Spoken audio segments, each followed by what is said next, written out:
جو ہمارے زیادہ ساتھ ہوتے ہیں نا، غلطیاں بھی انہوں نے ہی کرنی ہوتی ہیں. جو آپ کے ساتھ نہیں، انہیں آپ کو معاف بھی نہیں کرنا پڑتا. معاف کسے کرنا پڑتا ہے؟ جو اپنے معاف کسے کرنا پڑتا ہے؟ اپنے خادم کو.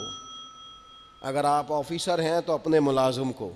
معاف کسے کرنا پڑتا ہے؟ اپنے بہن بھائیوں کو، رشتہ داروں کو، اہل خانہ کو. معاف کسے کرنا پڑتا ہے؟ اپنے شاگردوں کو، ارادت مندوں کو، دوست احباب کو. اپنوں کو معاف کرنا ہوتا ہے. کسی کے ساتھ آپ کا کئی دفعہ دوست آ جاتے ہیں، میں عمرے پہ جا رہا ہوں، کوئی غلطی ہوئی تو معاف کر دینا. تو میں کہتا ہوں مجھ سے آپ کیا معافی مانگیں گے؟ آپ ادب سے مل کے چلے جاتے ہیں. جن کے ساتھ آپ کا اٹھنا بیٹھنا ہے ان سے معافی مانگیں.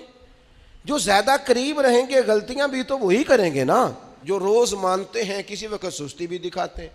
تو معاف تو کرنا ہوتا ہے اپنوں کو. ایک خاص بات کروں آپ سے، بیٹیوں کو معاف نہیں کرنا پڑتا، معاف بہو کو کرنا پڑتا.